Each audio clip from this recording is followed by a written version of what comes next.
COD Champs has just finished. I hope you enjoyed it. As you know, that Denial won. But you know what I want to know is, what do you think about COD Champs? Do you think Optic choked? Do you think they should have won? In my opinion, Optic did choke. They should have won. Nadeshot was a bit inconsistent. They just weren't playing as how they usually play. But this is Detroit Uplink. You know what I'm trying to do, obviously, is work towards COD Champs. That's the point in grinding with a team. That's what every competitive COD player really wants to do, is get to COD Champs and play and win, obviously. So, and I've got this ball on the back. Anyway, guys, sorry I had to turn my game volume down on my mix amp because the mic's probably picking it up.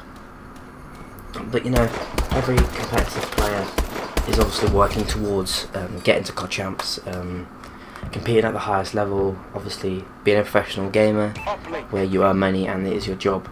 Obviously, for me, that is something that I would really like to do. If you're doing a job that you really enjoy, then that's probably one of the biggest factor in your life, actually being happy. You know, for everyone it might not be for the money. It might not be, you know, everyone doesn't work for money. It might be for social reasons. It might be for, you know, security, somewhere to go in the day. People do get bored, you know. A job can take this away. So, but you know, if your favourite hobby is, you know, gaming or sport, say football or something for most people, most boys or whatever who play football, that is their dream. They want to be footballer, professional footballer. That's something that they enjoy. They want to do that for a job, because at the end of the day, you want to do something that you enjoy, and hopefully that you want to get paid a lot of money, so you can obviously afford the luxuries in life, what you want, holidays, nice clothes, whatever, nice things in life. But you know, for these, some people what they don't realise is they'll be like, oh, I don't get gaming. How can people get paid for gaming? But what you have to think about is how many fans, how many sponsors. COD Esports is growing all the time. More and more people are starting to play competitive. You know, it used to be more of a public scene where people would just be playing public matches. They wouldn't be playing competitive. But you know, it's starting to change. People are playing more competitive now. That's why, in my opinion, things like GBs, if you're a really good team, it's easier to get a record now. It's easier to get wins, because there's teams coming through that, you know, they watch teams like Optic, Denial, whoever their favourite team is, and they're thinking, oh, I want to be like this team. I want to go and play competitive.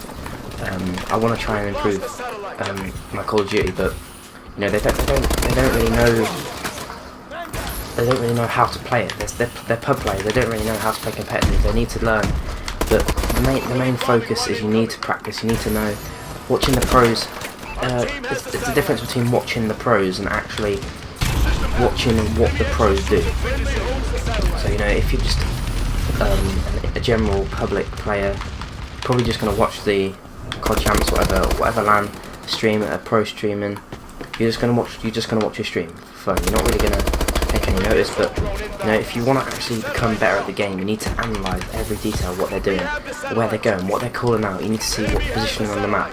You have to take detail, you take notice of every detail and what they're doing, because at the end of the day, that's the only way you're going to learn, because they're the pro gamers. They know the best plays. They know what decision needs to be made in each situation. So it's probably one of the biggest tips I could probably give to you.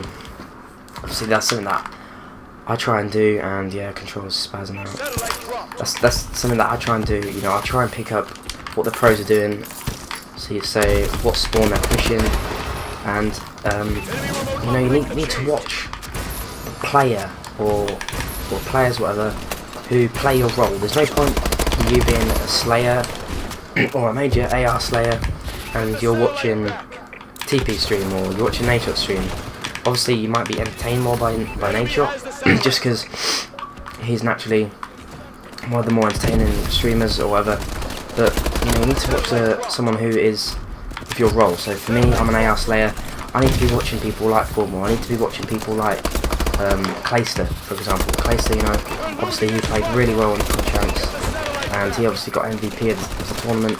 You know, I'm taking details of everything he's doing, where he's going on the map. That's the only way I'm going to learn what to do in each situation. Obviously, if he's MVP of Battlefield, obviously if he's MVP of COD Champs, then obviously I need to be taking notice of what he's doing. 40 seconds here left of the game. I need to focus up, try and win this game. Turn on this kid quick. Nope. They're playing the time, and the public players are. Or was that me? I can't remember if it reset or not. But 26 seconds. I don't know if we can clutch up here. We have to go huge. Clip the one. Should be a fixed kid. Run, teammate. This kid just disappeared. Wait in school. Need to run. My whole life. Throw it out. No. So unlucky. But that has been the video. Really, what you want to be aiming for, you know, COD Champs, just improving everything. And yeah, this has been AD Hype.